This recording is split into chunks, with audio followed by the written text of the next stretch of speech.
all kinds of things that are taking place here in the world. And of course, we do know that the major news that is going on is what is happening over there in Russia as it continues its invasion of Ukraine. And I'm glad that I've got Sasha Starr here because I'm going to ask him some questions around Finland and NATO. And of course, we've got other amazing things happening. So I'm glad that Nick's here because I've got something on the news that's involving the legal matters and all of that. But that has something to do with one of his other favorite topics, which is gun control and something along those lines, because there is some things around gun control and media and all of that that are all tied together.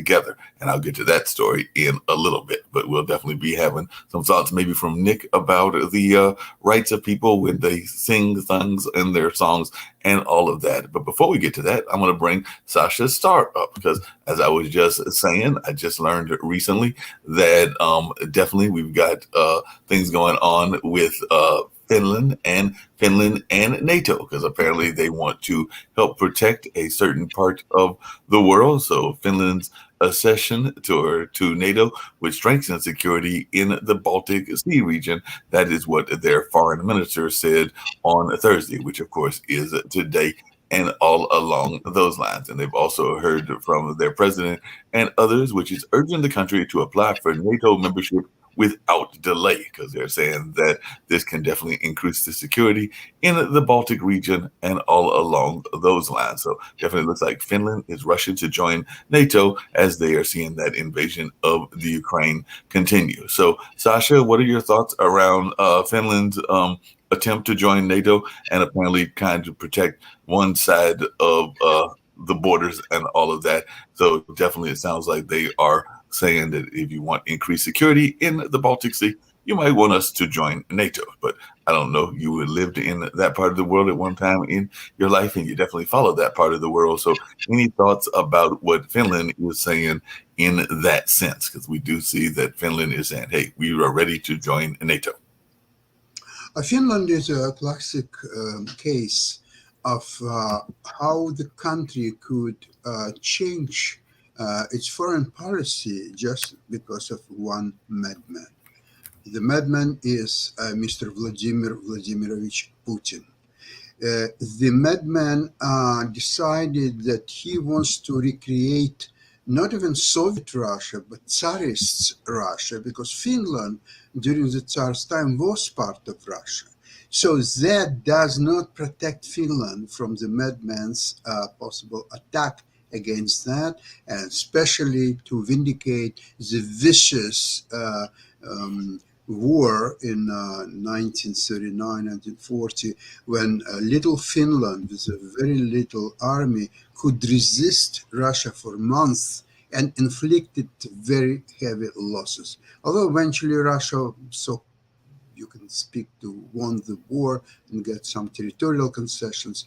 But Finland was forced for all these years until the demise of the Soviet Union be so kind of there was even terminology, Finlandization, which means the country Mm-hmm. sort of independent. However, it has to obey the wish of its master and the huge country which is its neighbor.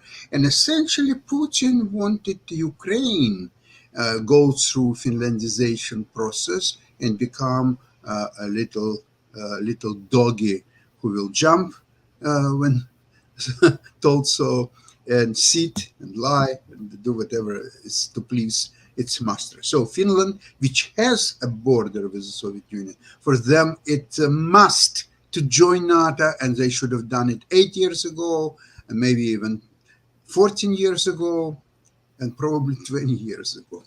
So, but it's better later than never.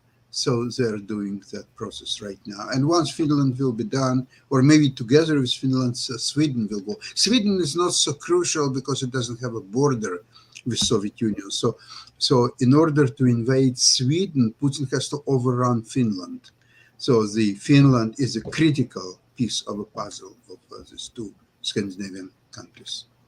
Yeah, it sounds like it's definitely a critical part of the puzzle and everything. What else are we hearing from Ukraine? Like I said, I know a lot of people have been very much impressed with the resolve of the Ukrainian people and all of that. But I was just wondering, what other things are you hearing just in terms of the war in general? We do know that they were trying to disrupt the supply chain and all of that, and that is a very common strategy within any war and all along those lines. But I was just wondering, what are some of the things that you're hearing about how things are going and how long this war will drag out? Do you think that we're going to be still talking about it in 2023 or at least until Christmas of this year? Or do you think that at some point there may be an end to it, maybe by the summer? So I just wondering your take on what we as a people, I mean, a global people, can expect on this particular war.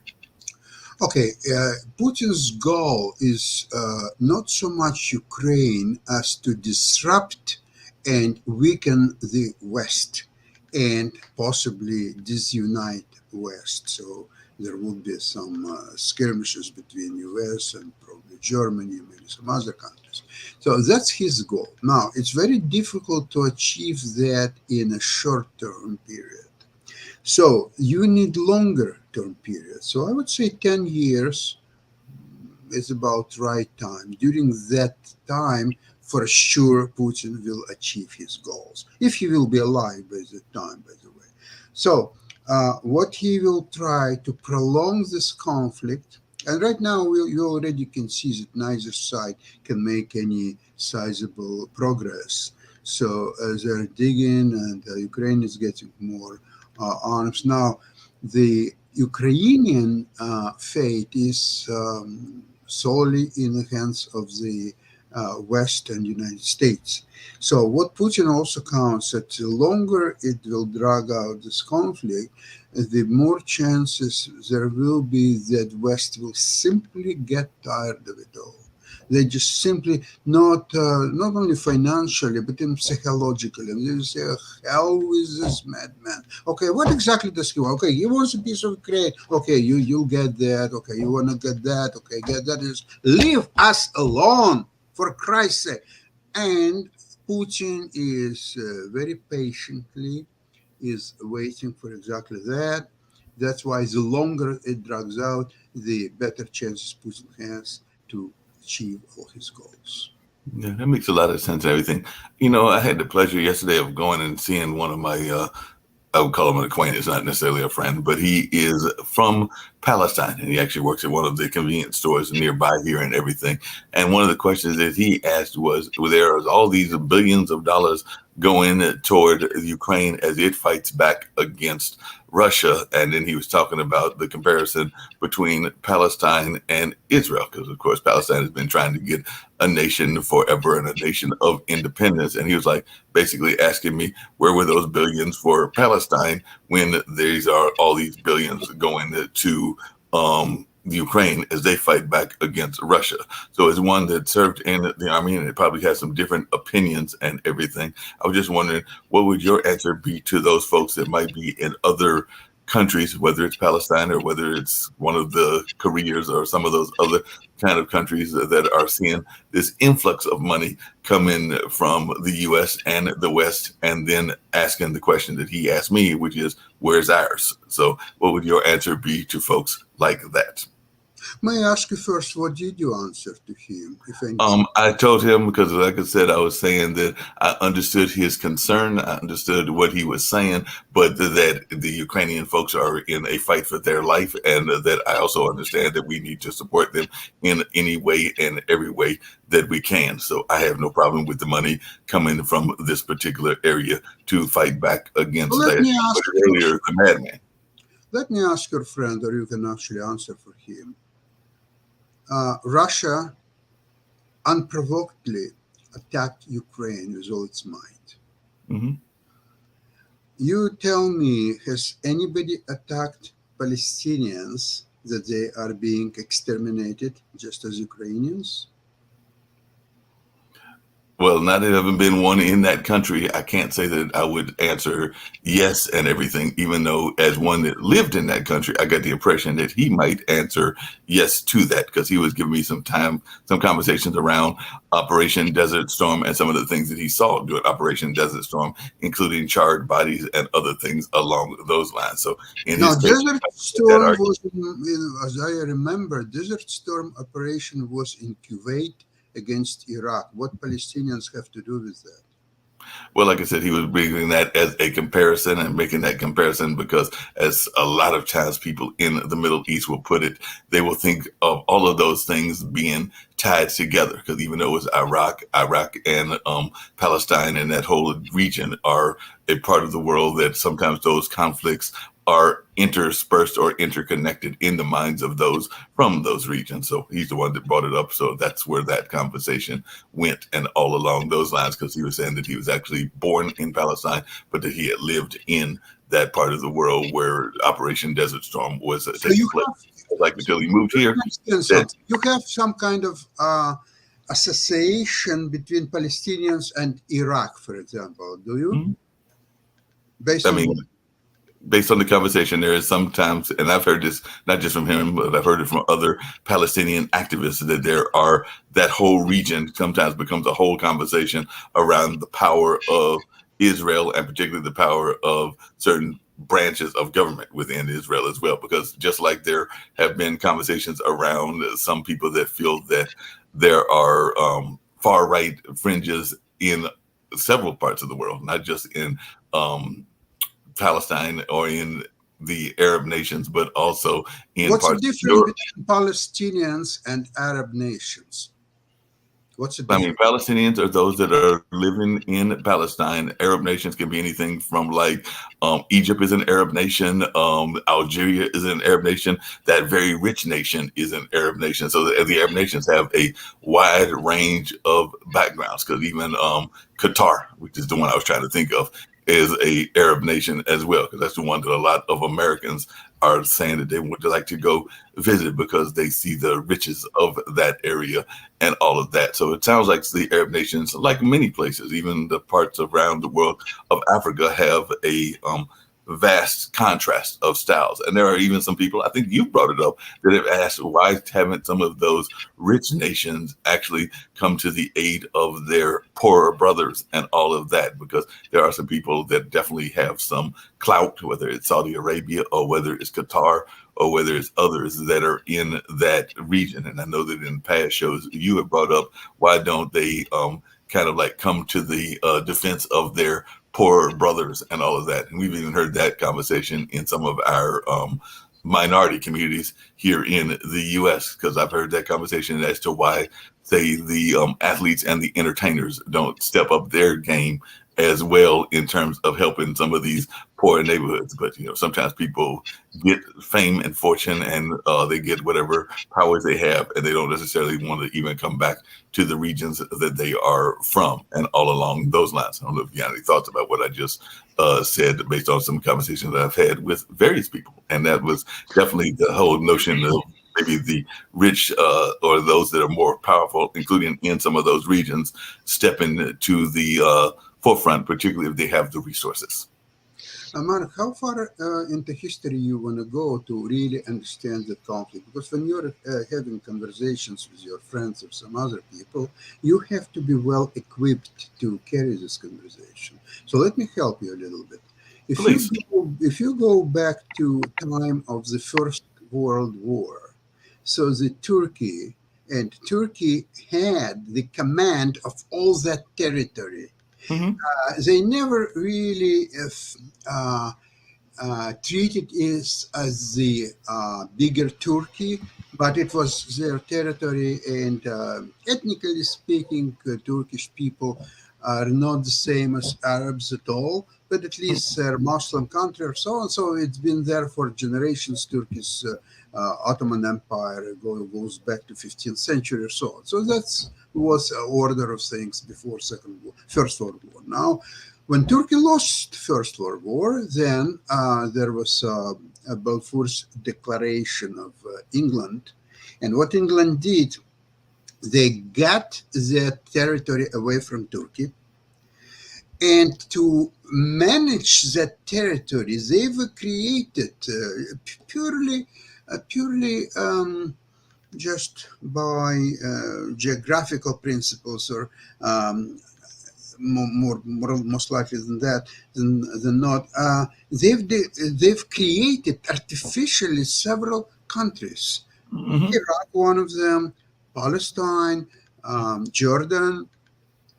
They had different names, Transylvania and so on, but doesn't matter. I'm talking about today's name, and well, Qatar, of course, Kuwait as well, or so. Yeah, yes, and some of those are artificial, but as I recall, and I don't claim to be a biblical scholar, I would never claim to be one of those because I have friends that are theologians and actually some that are actually ministers. But isn't Palestine actually mentioned in the Bible? Because I think you said I, that at artificial things, that this things to make point, Palestine actually was there historically speaking, if we're going to talk history, all the way back to like the days of Jesus. there are different Bibles. There's a Jewish Bible, there's Old Testament, there's a Catholic or Christian Bible. So let's not go into that because it's at this point it's really irrelevant. The Jews lived there 5,000 years ago. It's all irrelevant. What's now? What's happening right now?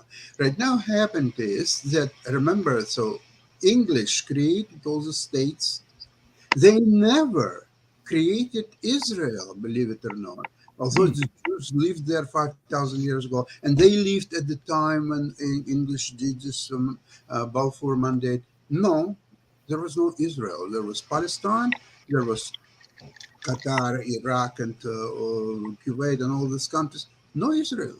Wow. Yeah, Okay. yeah, yeah. So after the Second World War, after the Holocaust, the Jews wanted to come and create their own state, which historically belonged to them, and it wasn't easy because English resisted movement of the people, the Jews who survived the Second World War, the Holocaust, and so on. They resisted, and they had to arm themselves and had to go through great lengths of arrange the ships to bring people from Europe to Mhm. Palestine. So once that was underway, the British gave up their mandate. They said, no longer we are interested to administer this territory, do whatever you want. So the United Nations had divided the Palestinian territory into one for Israel or Jewish state because Israel didn't exist. So it was a sort of Yeah, no, I hear Jewish what you're saying and everything, but and Sasha, another one for Palestinian, and both of them were urged to create their own nationhood, their own country, their own governments, their industries, and so on, and get on with life. And that's exactly what Israel did with their territory. And they fight it. The Arabs started the first war against Israel in 1948, right next year after the Declaration of the United States of creation. Two states, they started the war, yeah, lost it. okay, I hear what you're saying and everything, and 56, I do. lost it. Yeah. 67, lost it. 73, lost it. They will keep losing the wars. Actually, if today Arabs would attack Israel, it's not going to be 6 days war. It's going to be 6 hours war because Israel has such a command, such a armed forces that makes any preposition of trying to fight Israel one more time. So, No, I hear you. A lot of times that people would say that that's like tilting at windmills to use that old expression and everything. I see that Nick's here with us as well, and there was another story that I wanted to get to with him. Actually, a couple of stories that I wanted to get to with him. But before I get to those and everything, but definitely one of the arguments and part of the reason of this whole conversation coming up, by the way, was because I've seen this gentleman for a while. I consider him more of an acquaintance than a friend and everything. But that being said, is that he actually knew the young lady who was shot, who was a journalist. So he actually knew Yeah, the young lady who was a journalist there. He knew her personally.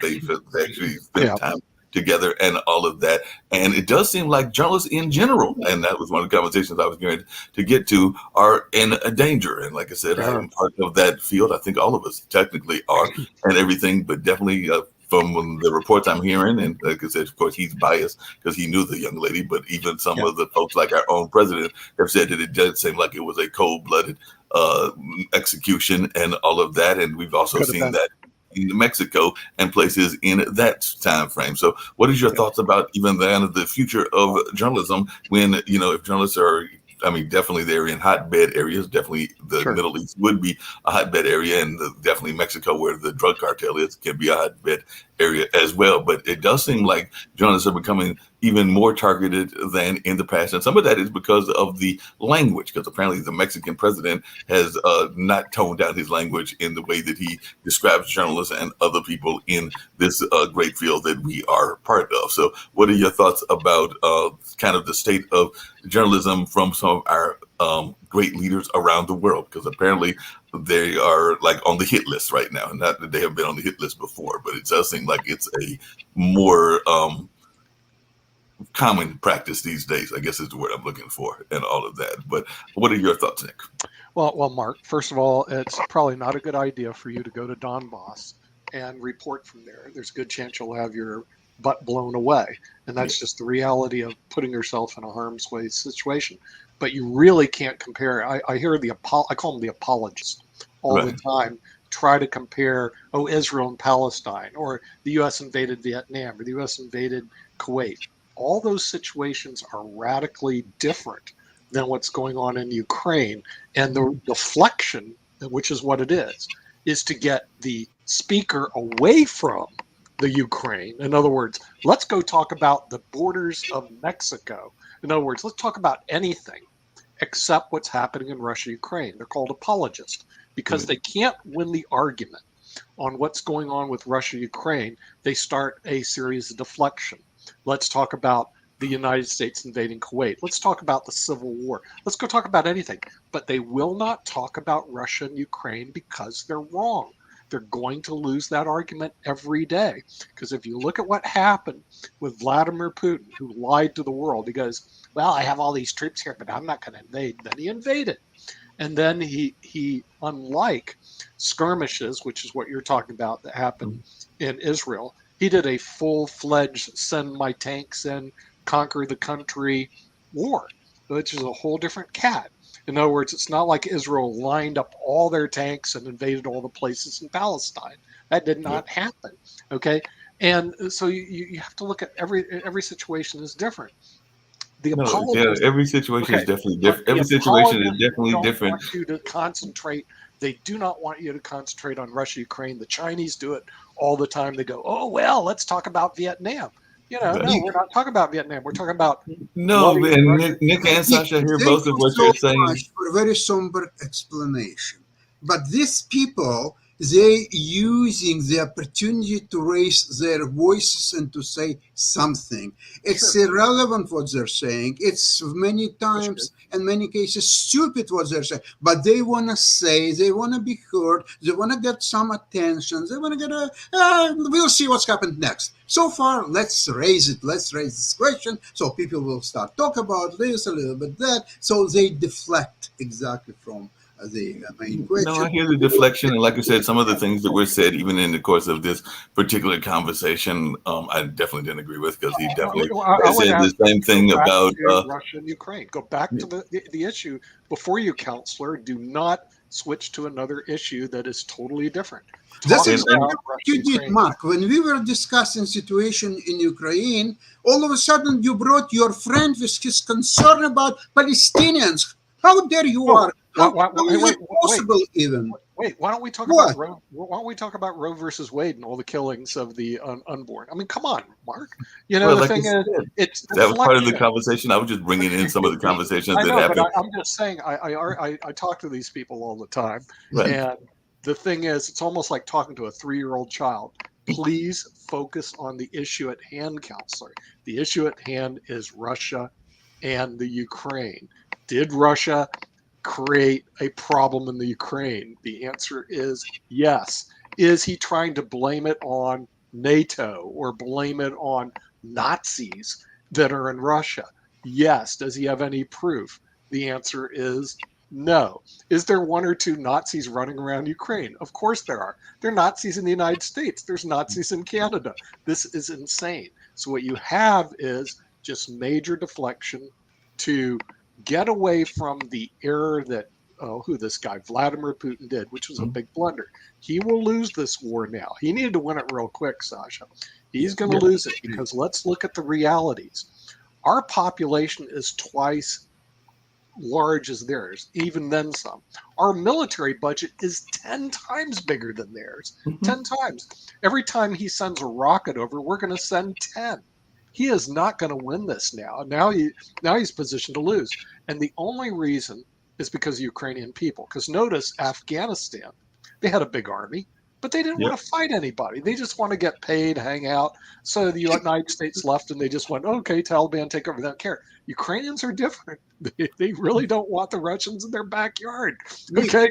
So they're going to lose this big Speaking about Russians, there is a very peculiar situation which probably doesn't exist anywhere else.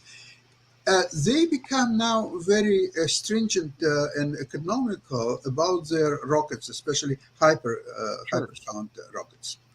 Why? Supposedly, Putin believes, based on reports of his generals or so on, that they have, let's see, 1,000 hypersonic rockets. Are you sure that they do really have 1,000? With all this stealing and corruption, that's what happened. I think they will have maybe 200 tops, but they would still report 1,000. The oligarchs stole all the money that was supposed to go in production of rockets, and they built these big ships. Agreed on that. They bought apartments in London. They bought apartments. They bought big cruise ships. They did all kinds of other crazy things that they bought. But that comes down to numbers again. And I'm going to bring another story up around numbers, and then we'll get to the other one that I want to get to as well. But when it comes to numbers, we have hit a milestone. I know that one of the other things that sometimes gets us in trouble for talking about is COVID deaths. But apparently, the United States is marking the tragic milestone of 1 million. That's right. I said 1 million confirmed COVID-19 deaths. And in a statement on Thursday, Biden urged the United States to remain vigilant against this pandemic and do everything we can to save as many lives as possible. And definitely, a lot of folks are glad that they're seeing the complete lifting of restrictions and mandates around the country. And with case numbers, hospitalizations, and deaths are at relatively low level, it's easy to feel that life is back to normal or going back to some semblance of normal. But while we might not have these massive infections and all of that, we did hit 1 million, and apparently there's even going to be more coming around and all of that. And the White House is warning that if Congress doesn't provide additional resources for testing, treatments, and vaccine, the country will be ill prepared for the surge this fall or winter, when it says the country could see 100 million new COVID-19 infections and all along those lines. And I had also heard recently that in Africa, I believe it's in South Africa, one of the plants is actually going to be closing down because they're not getting enough supplies. And that's one of the plants that's supposed to be dealing with a lot of the vaccines throughout the continent of Africa. So that's going to be interested in that part of the world. But what are your thoughts, one, about the U.S., and two, about this plant that is closing? I believe it's in South Africa, if I remember correctly. But it does seem like, while we're saying that everything is slowing down, 1 million cases doesn't sound like that much of a slowdown to me. But what do I know? I'm not a mathematician. I'm not an expert in South Africa, number one. Number two, in the United States, the moment people tested positive, immediately get them, fight for Ukraine, arrange transportation. They will enlist for Ukrainian army and let them fight there. At least they will die as heroes instead of going into this old age houses and hospitals and dying there. Who needs that? Immediately go and fight for Ukraine. That's my point. Well, here's the thing, Mark, because we've discussed COVID-19 since the inception. And I did check the numbers today because I look them all the time. We're scheduled right now to have 206,225 people die this year of COVID-19. 200,000 people. Now, how do you run it? You run the daily and you multiply it by 365. It's not hard to figure out. The apologist, and Chris Greco isn't here, he's one of the apologists, go, wait, you're doing a linear extrapolation. It keeps going down. We've been talking about it keep going down for months, Mark. It hasn't. Okay, so here's the whole cold reality: 200,000 people are going to die of COVID. Now, here's the other apologists. And by the way, it's the apologists and the OCD people that are creating all the problems. Wait. That person didn't die of COVID, they died of heart disease. Okay, well, because there's a comorbidity, you just called it COVID. Well, maybe it's the Shaquille show. I wish Chris would show up so I could beat him up on this one. Okay, again, that's an apologist argument. In other words, going like, it's a reason not to do the right thing, which is to take your bloody vaccine and do all the things that you need to do to protect yourself against a very dangerous flu. Well, the United States didn't do that. We had poor leadership under Trump. Listen to that one, big time. And poor leadership under Biden. Between two poor leaders, you end up with this 1 million deaths. And that's the reality. Now, Shaquille may not like Scott Morrison, but the fact is they did a better job in Australia than they did over here. They put the hammer down, baby, and they limited the COVID deaths here. Well, speaking of putting the hammer down, and I'm so glad that Shaquille is here. We don't care if we Hey, kill a million speaking people. of putting the hammer down, and I'm so glad that Shaquille is here. Hold on a second.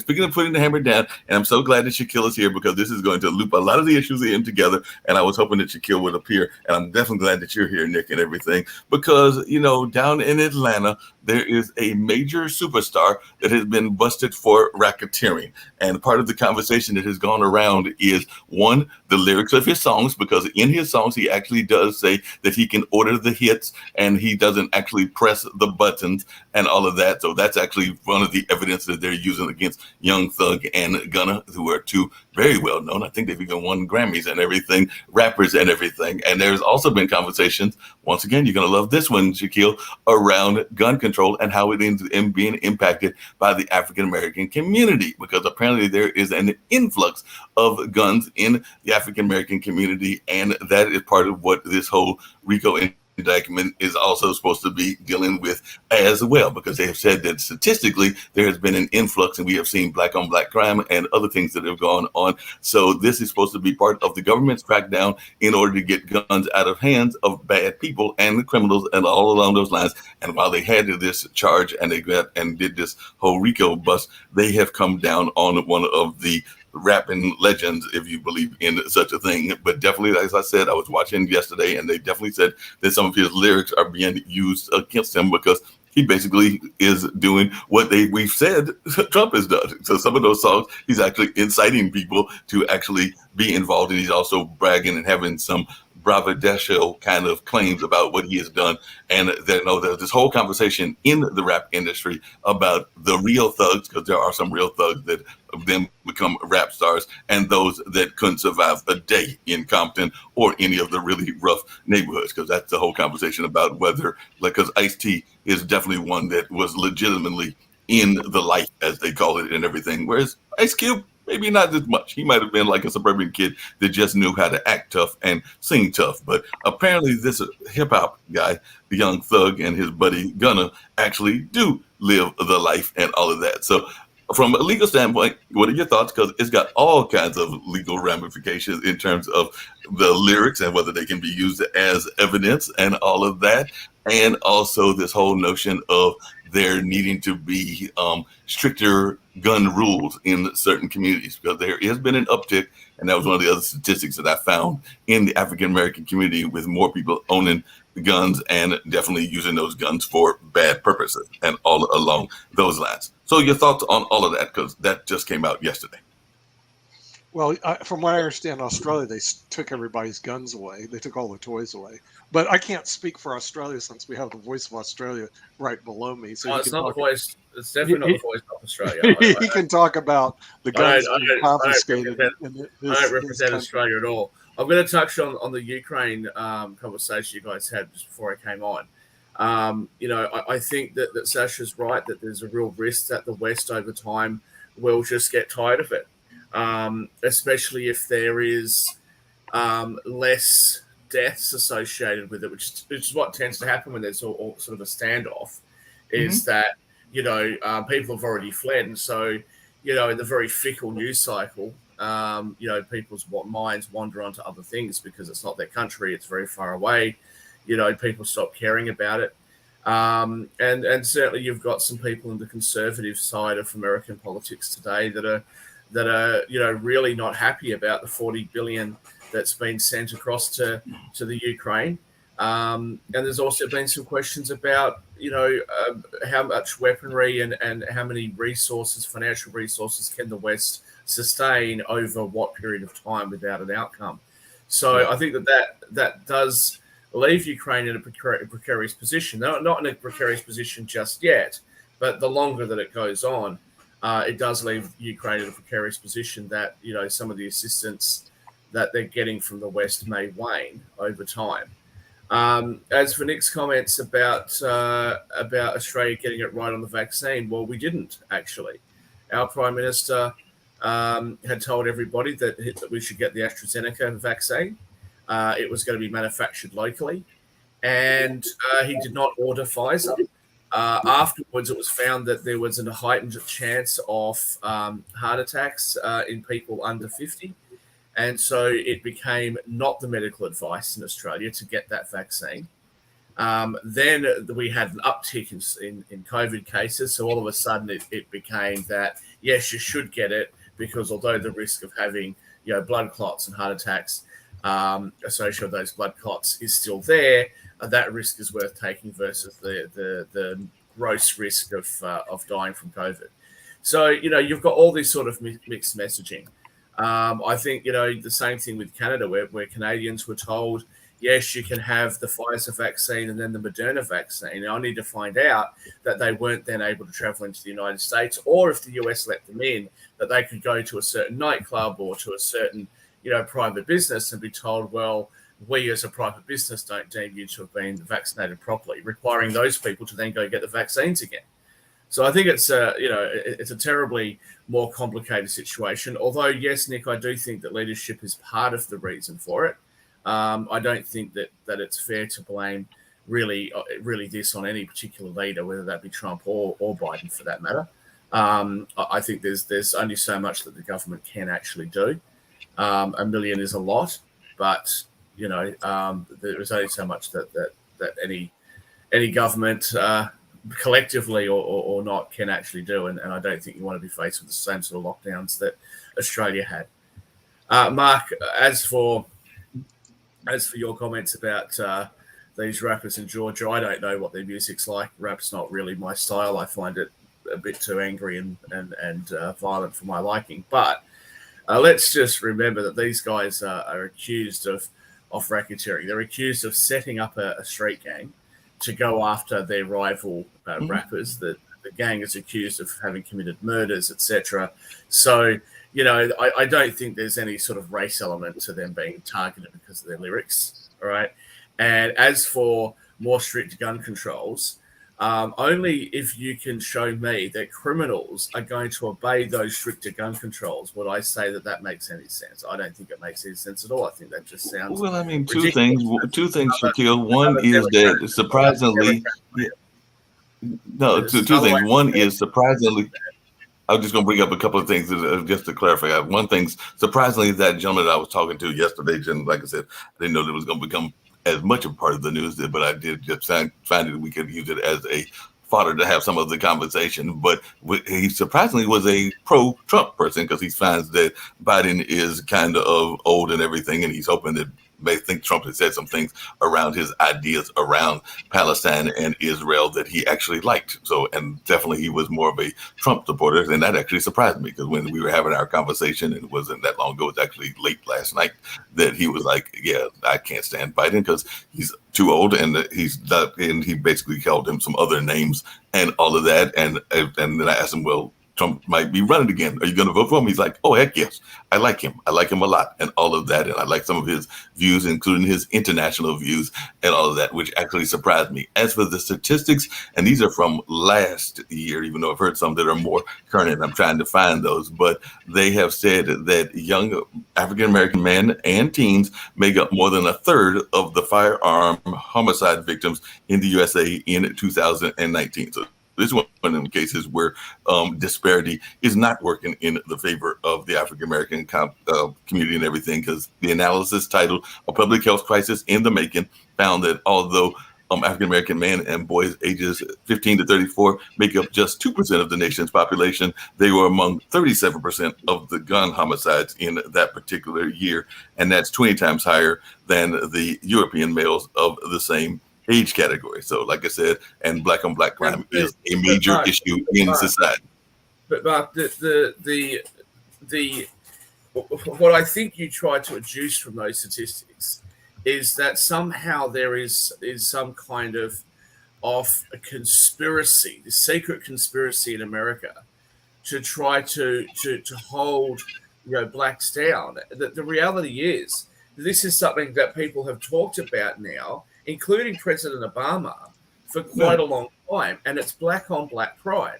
It's the fact that hang on a second, disproportionately, you are seeing black youth going into predominantly black gangs and getting into these kinds of warfare essentially with each other, and that's leading to high rates of death. It's also leading to higher than the average rates of incarceration.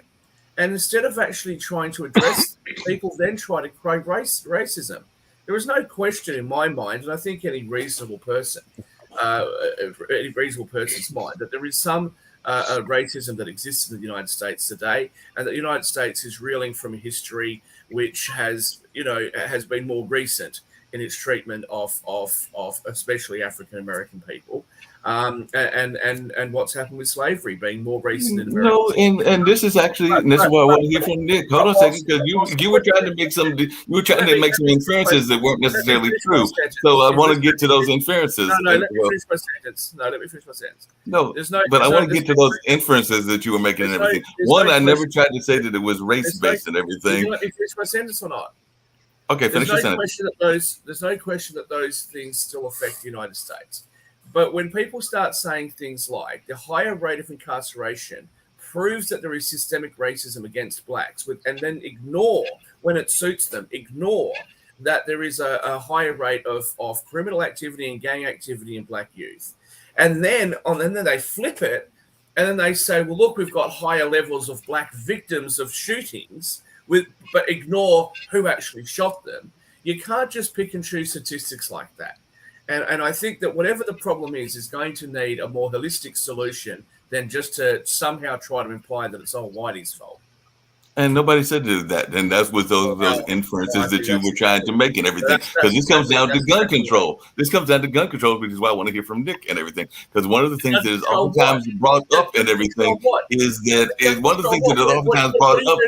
the right to possess firearms and the right to possess firearms and all of that. And Nick has definitely talked about it before. So hold on a second. You made an inference that I was saying that it was racially based. I never said that. I was just giving you some of the statistics, and that even came up in this particular trial and everything. But I do think that people have the right to own guns. I don't have a gun at the moment, but I definitely have relatives that have them, some for hunting purposes, some for self-defense purposes, and all of that type of thing. So my question to Nick is this going to be, because we oftentimes talk on the network about these issues that are red herrings, for lack of a better term. Is this going to be another red herring issue? Because definitely a lot of people, even in the African American and the Latin American community, some of those communities are even more quote unquote machismo than others, feel that it is their right to possess a gun. Now, some of those guns are probably being used for very negative things like black on black crime and even like black on convenience store crimes and other kinds of crimes that exist as well. But a lot of people would say, I have the right, just like anybody else does, to possess this gun as a, whether it's to go hunting or whether it's to go into but protection in case somebody's going to pop into my home and everything. But like I said, I personally, as of now, don't have any weapons. There was a time that I had a sword, but that's a whole other conversation and everything. But I do know that I have family members that do have those and all of that, and they have them legally registered and all along those lines. So is this going to be used, this RICO case and this whole conversation, as an attempt to more further restrict gun regulations? And that, like I said, that's why I was going to the lawyer on the panel. So what are your thoughts about this, Nick? Before Nick answers, I just want to make those two comments. One, I don't actually think there's going to be enough of a conversation. No one cares about these two rappers. They're not big mega stars. It's not like it's not like a massively famous star like got like Snoop Dogg or something got arrested. Okay, these aren't huge stars. They're not A-listers. So I don't think No, there are people that would argue that with you. I don't think there's going to be a national conversation about it. Secondly, if you call on gun control, well, drug control doesn't work either, does it? Drugs aren't allowed in that community, yet it persists. Guns aren't allowed. These guys were caught with an AK-47 in their car. So telling them that it's illegal clearly isn't going to work. What difference does it make if you make it more illegal? What possible difference is that going to make? Nick? Well, I think what you're doing is you're hitting the problem. It's not just the guns; it's the reason behind the guns, Mark. Which a lot of it deals with this mania, or this drug mania that exists not just in the African community, but in all communities.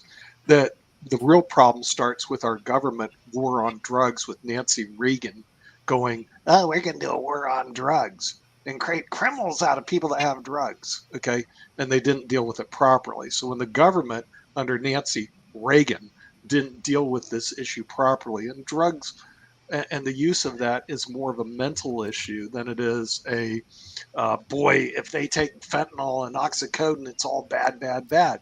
So what they did is the government basically created these drug gangs, so to speak, to harbor illicit drugs, just like we had in the Prohibition. So once you get rid of the dumb war on drugs started by Nancy Reagan, then all of a sudden you could actually start getting rid of systemic problems that resolve around these gangs. The other thing is it's the socialization of people. In other words, they feel comfortable being part of a gang. They don't feel comfortable being part of a, quote, corporation that's engaged in some sort of science, technology, engineering, and math, which could be started when they're in elementary school. So rather than joining a, quote, gang, they join a corporation that's involved. Now the Chinese are doing it, and they're beating our pants. They're telling their young kids, okay, forget all this stuff. We got to beat America. And to that, we're going to basically indoctrinate you kids, and you do it while they're young. That's the best time to learn technology. But isn't there a popular drug that actually comes out of China that is also part of the drug problem as well, and definitely what goes on? Because as I recall, we have another pandemic that is going on, which is our opioid use. And as I recall, I think that definitely comes partially out of China, partially out of other parts of the world as well. But let's look at that. That was also created a lot by Purdue and the big corporate Americans and the top 1% that Shaquille defends vehemently because they're entitled to keep their millions because they work so hard to push opioids on the American public. And now we can't tax them. We can't tax them because they shouldn't pay estate taxes because they're entitled to push drugs under Purdue, the Sadler family, to the United States citizens. So that in itself is a problem. And the thing is, what they did is they started pushing and taxes would have stopped that problem, would they, Nick? Well, not taxes, Shaquille, total confiscation of all their assets. Well, that's that happened in the Russian Revolution. That's rich people that are so out of control, like the Sadler family. There's nothing better than total confiscation of all their assets. Not taxation. Taxation is too kind for the Sadler family. Total confiscation of all their assets. Now that happens quite often when the rich people start hogging all the money and they don't allow any of the money to poor people. In a lot of the cases, like the Sadler family, they stole. So let's address a couple of those bits. So not taxation, total confiscation. That drivel that just came out from your Democrat sort of brain. Firstly, the total confiscation of wealth from the wealthy because they're hogging the money. They're not hogging the money. Other people have every ability to go out and earn their own and generate their own. But secondly, before you attribute all the blame to the Sadler and the Sadler family and Purdue, do you think perhaps there should be some blame put on the AMA and a little bit of blame put on the FDA for the ridiculous ways in which they pass medications through the system. The fact that off-label uses for fentanyl was being recommended by doctors after talking to sales reps is nothing new.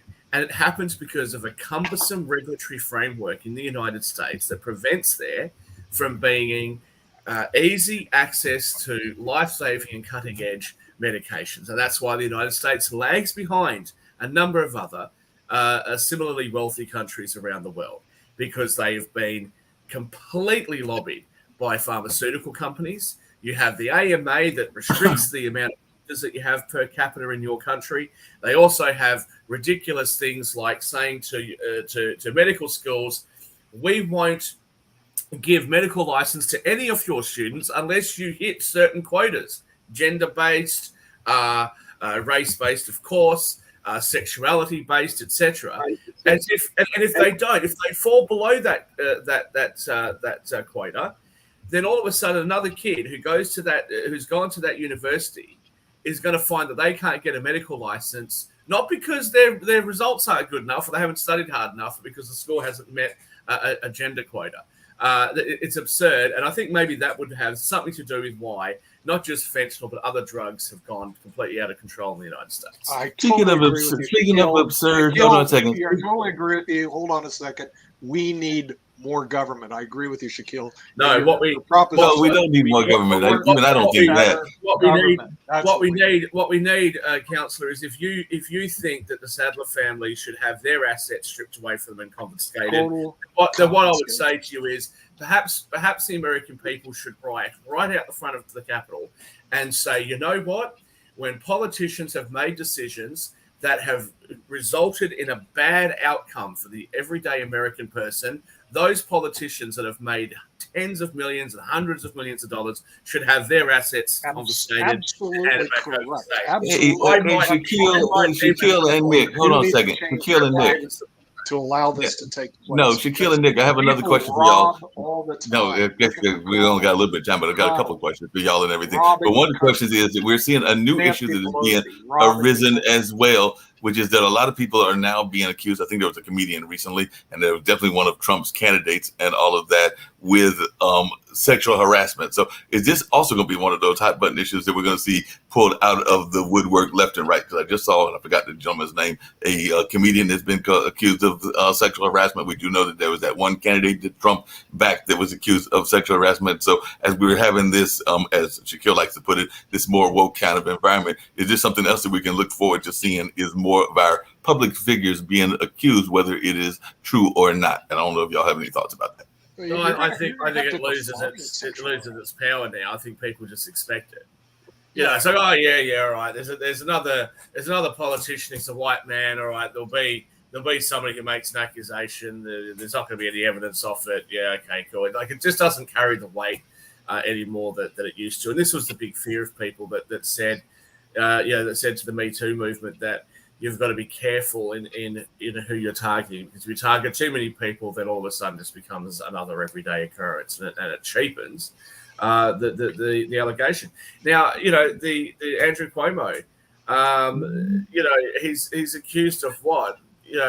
Giving women a kiss on the cheek and giving them a hug when he meets them. I mean, you're defending a Democrat? Am I listening? Well, I don't. I'm not a partisan. I see. He said several times on the show that he's not partisan, and I've actually heard him say some things that. Yeah, he's defending. Of course. Hey, Sasha, just really quickly, because we've only got a few more minutes to go. But I was just wondering, because I know sometimes you talked about the kind of the existential kind of aspect of life and all of that, because definitely if we're in the middle of a war, if somebody's going to press a button or whatever, we're all going to die at some point or another. That's kind of that existential view and all of that. And that being said, apparently one of the latest news is in the global world and in the kind of the galactical world is that there's a supermassive black hole at the center of the Milky Way. So if that doesn't get us, maybe this black hole is going to get us. So what is your thoughts about this? Because apparently that was one of the top scientist news, is that they're actually seeing a picture of this supermassive black hole. So like I said, if Putin doesn't press the button, maybe 100,000 years from now when none of us are around, there will be this black hole that will just come and engulf everybody. So, any thoughts around that, or anybody on the panel? I thought that black hole is an accounting issue. In some companies, there are black holes where the capital goes in, never comes back. But on the sexual harassment issue, I was just thinking about listening to your conversation. Actually, all human life is a sexual harassment. If you take, if you take species, if you take human beings, say 5,000 years ago or so on, the sexual harassment was a natural order of things, because even 5,000 years ago or today, no well-behaved lady will say, yes, let's have sex. It's not going to happen. So the man, in order to get somewhere, he will sometimes do a little bit more, sometimes even aggressive, sometimes not so aggressive touches or so on. But now it doesn't matter how aggressive you are. It is a sexual harassment, period, jail, penalties, and all the stuff, confiscation in some cases. Well, I mean, look at the UK where they've said that the mere act of asking a girl out on a date can be deemed sexual harassment. Right. I mean, how ridiculous! What are you supposed to do? Yeah. Well, think about that. Let's say you're working in an office and you want to invite a girl you like her, and you want to invite her for lunch. So I would like to have lunch with you. It is already sexual harassment. Now you'll be fired in 15 minutes time, right? So she will report. You get the call to the office. They say, did you invite her for lunch? Out. Okay. Well, Sasha, but then if I don't invite her out for lunch, don't invite everyone else out for lunch. This is something that we're being talked about in Australia at the moment. By not inviting her out for lunch, well, I've also discriminated against her. So you can't win. This is the problem. And this is what the Democrats and the political left, the Labor Party, this is what they do. They put you in a position where no matter what you do, you can't win. And when you give up, they go, well, see, you're racist. And then I look around and go, how am I racist? And they go, because you're really a white man. That, but wait a sec. If the girl that you want to invite for lunch, if she also happened to be black and say handicapped, for example, right? So the moment you invite her for lunch, you're done. The end of the story. I might as well just call the police myself and just say, come and get me, lock me up. Right. But Sasha, if I said to you, hey, listen, Sasha, it's the new age these days. I find your chest powering, your chest prowess quite sexy. How about we get it on? I don't think that you would say to me, look, Shaquille, you're not quite my type. I'm a married man. Go away. And then call the police and say, look, Shaquille came and sexually harassed me. I think you'll just look at me and go, Shaquille, you're an idiot. Piss off. And fair enough, right? But if I say that to a girl, hey, why don't you come over? I'll make you dinner. Let's have a glass of wine. Oh, well, now all of a sudden I'm some kind You're of a predator, baby. You're a predator then, and that's what that whole conversation is. And I'm sure we'll get back to this. By the way, Steve tomorrow will be coming at us from PBS. I'm glad that I was able to at least try to maintain it while he was gone and all of that. But he's supposed to be back tomorrow.